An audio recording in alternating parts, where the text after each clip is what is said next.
Hey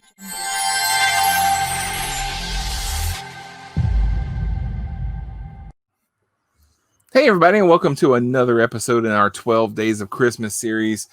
We are bringing you a bonus episode of the show every day until Christmas Day. And in this episode, we're going to talk about movies and TV episodes that we think use the Christmas trope fairly well. And when I say Christmas trope, I mean like how many versions of A Christmas Carol have we had? And you can actually just talk about your favorite version of A Christmas Carol if you want to. But A Christmas Carol, and then the trope of It's a Wonderful Life of, life would be better if I had never been born.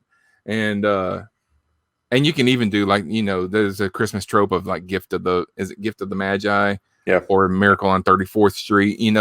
Those tropes that kind of get redone over and over and over, especially in the very special Christmas episode of TV shows and stuff. But I'm going to start a 20-minute timer so that we don't overstay our holiday welcome.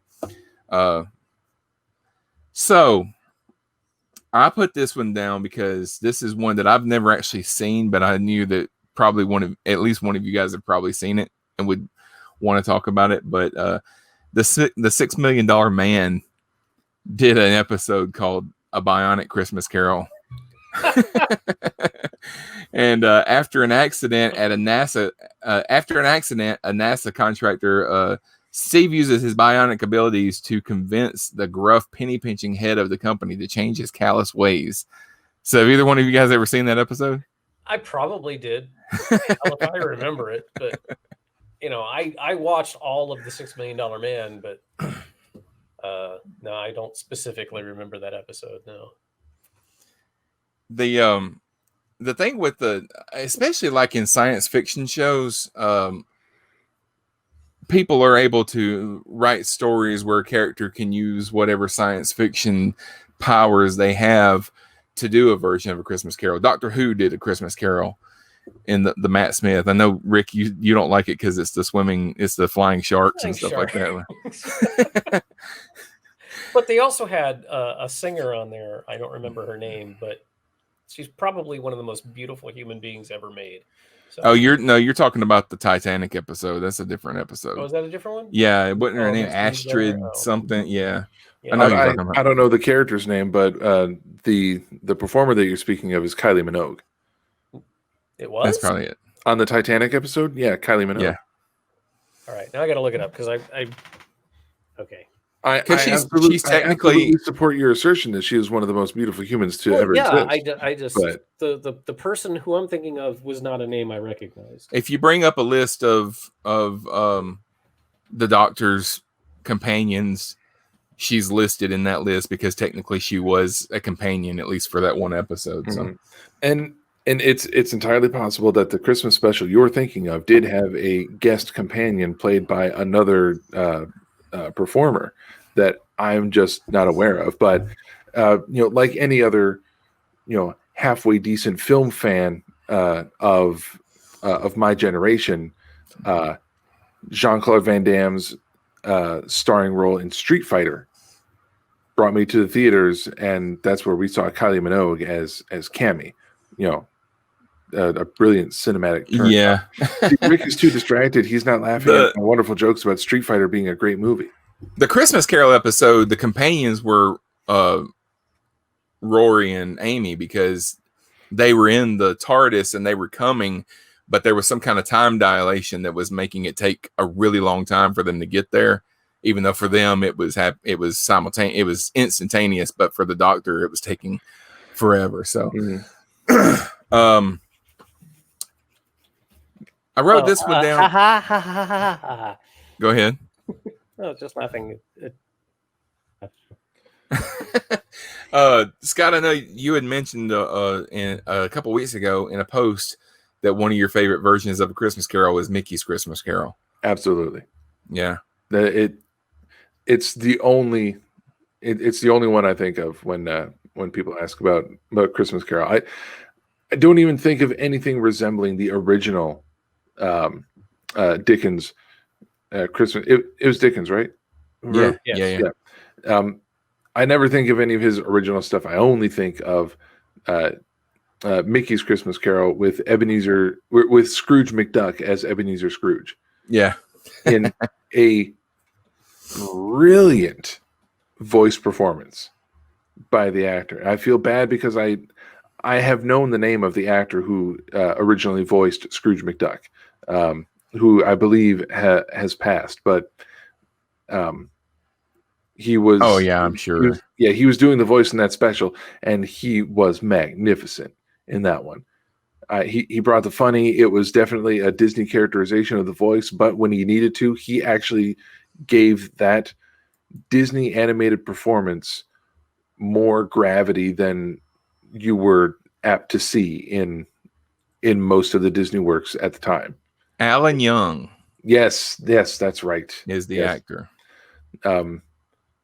He was emoting more with his vocal performance in that film than was common back then. It was outstanding. His inflections still stick with me. I can still hear them, and it's been years since I watched it. I'm gonna have to have it ready so I can watch it myself next month. My favorite version of A Christmas Carol has always been A Muppets Christmas Carol. I like the Mickey's Christmas Carol. That was probably the first one that I ever saw. But the Muppets Christmas Carol came out when I was probably 14, 15, something like that. Mm-hmm. And I was a Muppet fan already from all the way early childhood with Sesame Street and all that. Yeah, for sure. If you count the Muppets and the Sesame Street as being the same thing, they're related. Anyway, they're cousins. But yeah, the Muppets Christmas Carol with Michael Caine. Yeah, Michael Caine, basically the only human. Yeah, Michael Caine, basically the only human in the entire thing. But he and then everybody else is Muppets, and of course it's a musical and everything. So Catherine Jenkins was in the Doctor Who Christmas special called A Christmas Carol. She didn't say anything other than sing, and she was like in a stasis pod. But I just remember. Oh, that's who you're talking about. Okay, staggeringly gorgeous. we had well and truly moved on. Sorry, I did.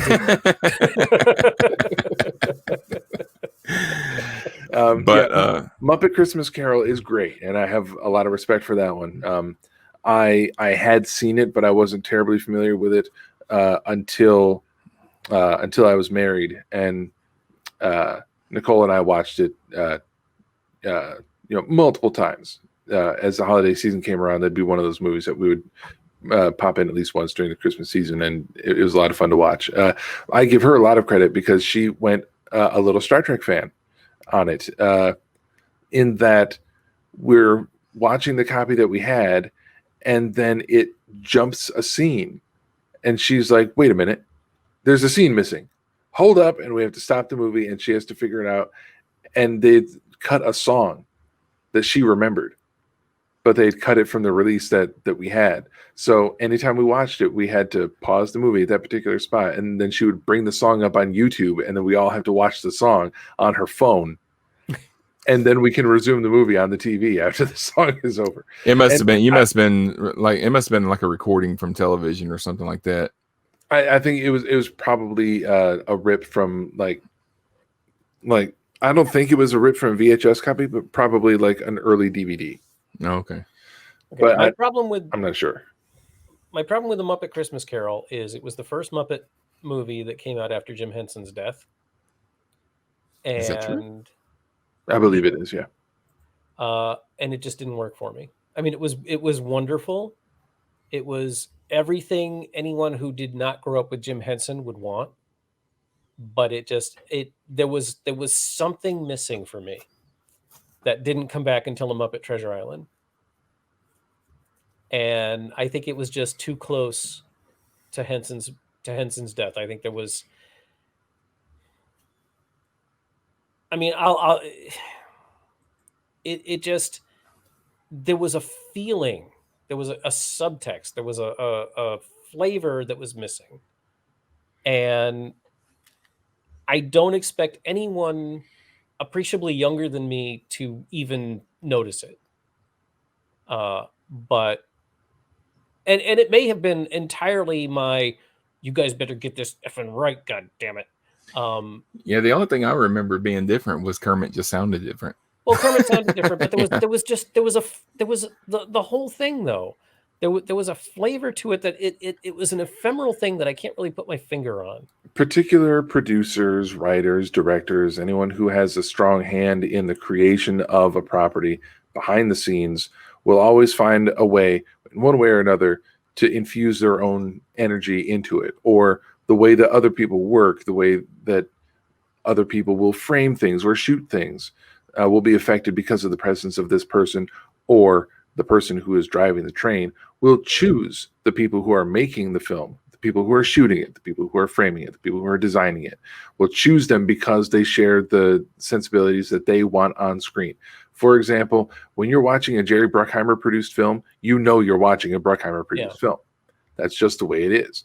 He's not shooting it, he's not writing it, but you know when he's the producer because it looks like a Bruckheimer film. Yeah, it's very similar with Henson. You know when you're watching a movie that Jim Henson had a hand in, and not just because Kermit sounds a particular way or moves a particular way or other characters sound a particular way because he voiced so many of them. It not just because of that, but Henson brought his energy to it, and it did change, and it got better after time. But that first movie where he's not a part of it, yeah, it's going to show. And it's entirely possible that was weighing more heavily on my mind. I only watched it the one time when it came out. I saw it in the movie theater. Mm-hmm. And I never saw it again. So maybe if I watched it again, I'd have a different view on it. But well, it was a completely different thing than anything that they had done before. Because I mean, this is like 19th century England, and the other movies that they had made were the Muppets Take Manhattan and the Great Muppet Caper and stuff like that. Yeah, but that shouldn't matter. That I was, and I love everything about it. I love Michael Caine. Michael Caine can do no wrong in my mind, and I don't think anybody did anything wrong. There was just there was an ineffable something missing from that movie, and it felt flat and soulless to me. If a Big Mac is missing the sesame seeds, you're going to notice, even if you don't notice it. You're noticing. I know another one that Scott has probably seen. This is from the It's a Wonderful Life type of trope. There was an episode of Smallville called Lexmas. Remember that? Yes. Wow. Yeah, I remember that one. And it wasn't really Lex had never been born. It was Clark wasn't there, or Clark didn't have powers. Which one was it? Was Clark wasn't there at all? Be right back. Yeah, I have a hard time remembering exactly. I don't know if it was that Clark didn't have powers or not, but it was for whatever reason.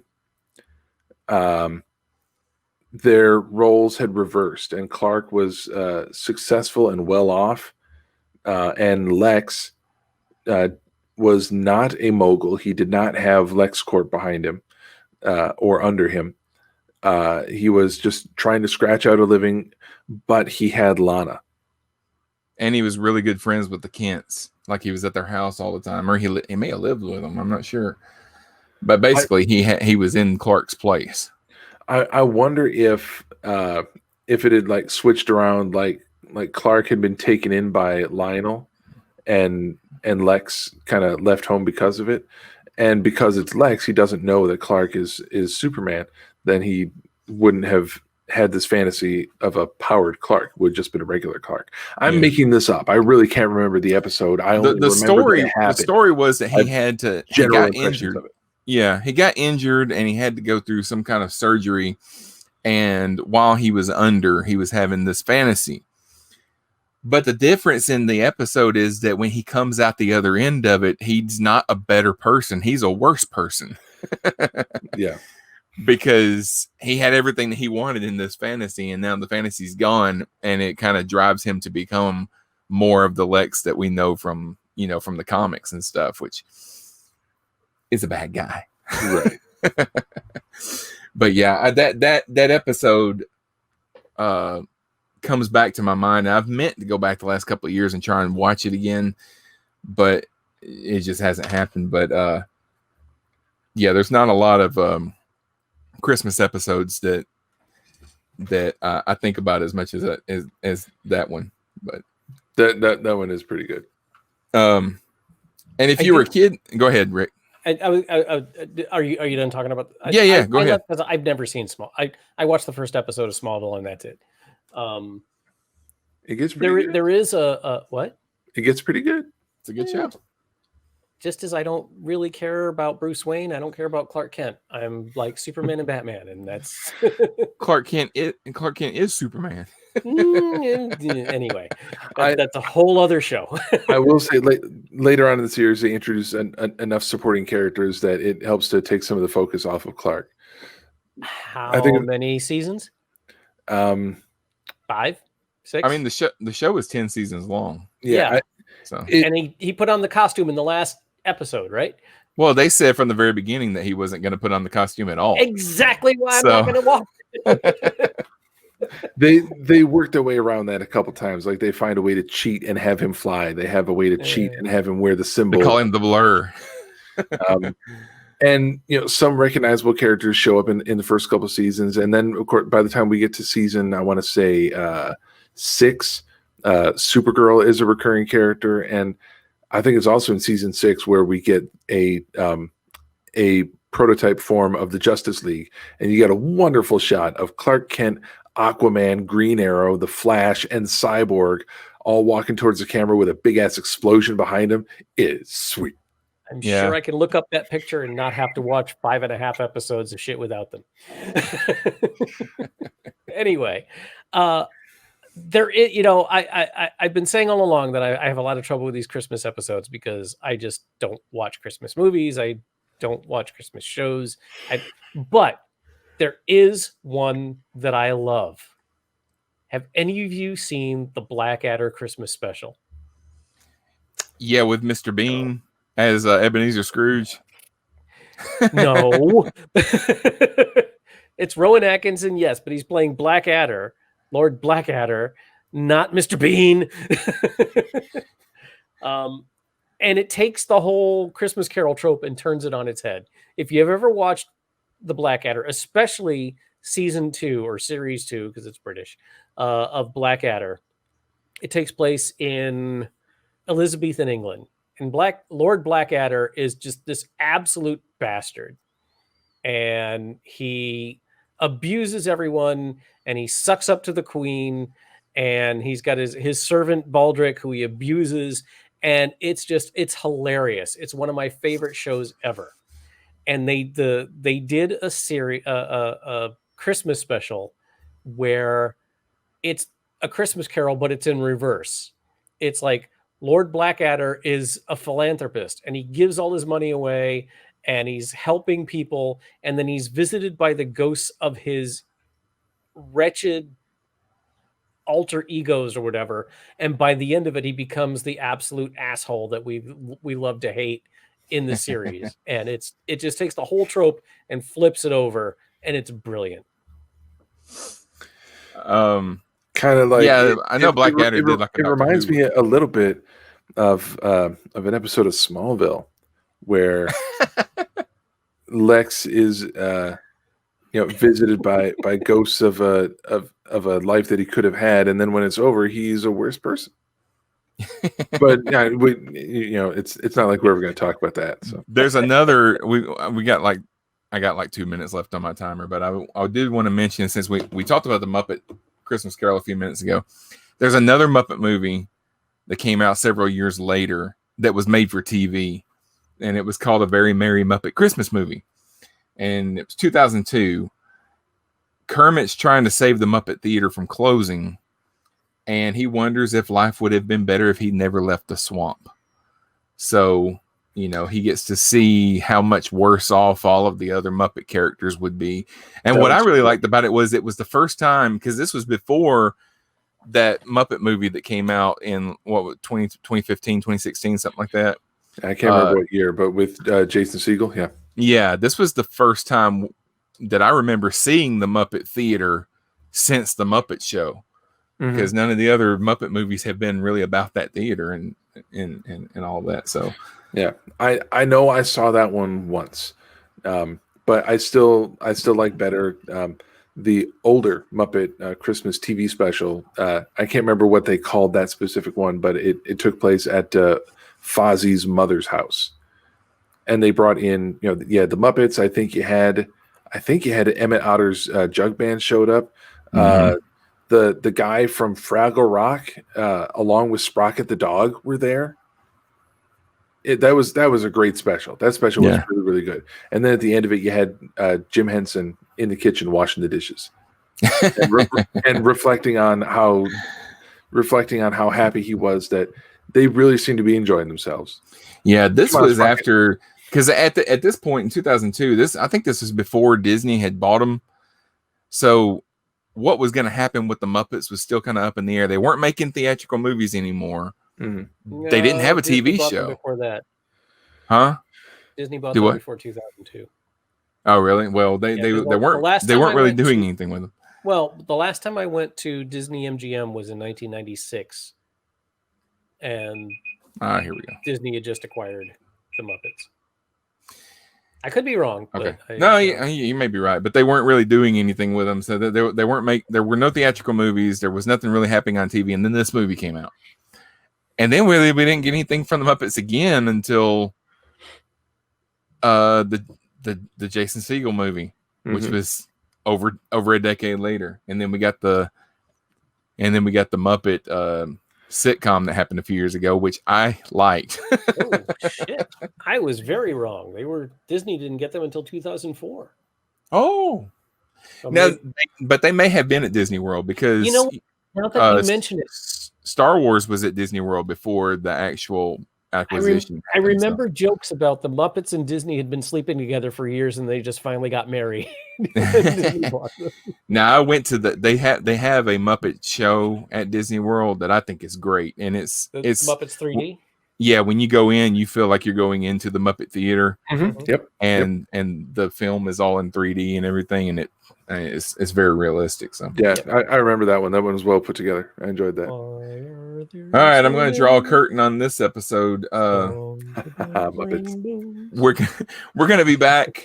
We're doing an episode all of the 12 days of Christmas. I'm not sure which order I'm releasing them, so by the time this comes out, by the time this comes out, we may or may not have already done our Star Wars holiday special. But if it is not December 19th or December 20th, on December 19th, we'll be doing a live stream where we'll be watching the Star Wars holiday special, and then it'll be released as a podcast the next day. So it's going to be fun. We're going to have Joe Crow and Gary Mitchell are going to be there. Joe and I did a version of this live on stage, and Rick, it's going to be like that Captain America. You're not really even going to be watching the movie. You're going to be riffing on it more than anything else. So, oh yeah. Okay. So I'm going to close this out. Scott, thanks for being here. Well, thank you. This is fun. It's the first one I've been able to make since we started making them, so I'm glad. Rick, thank you. God bless us, everyone. All right. Join us tomorrow, guys. We'll have another one of these.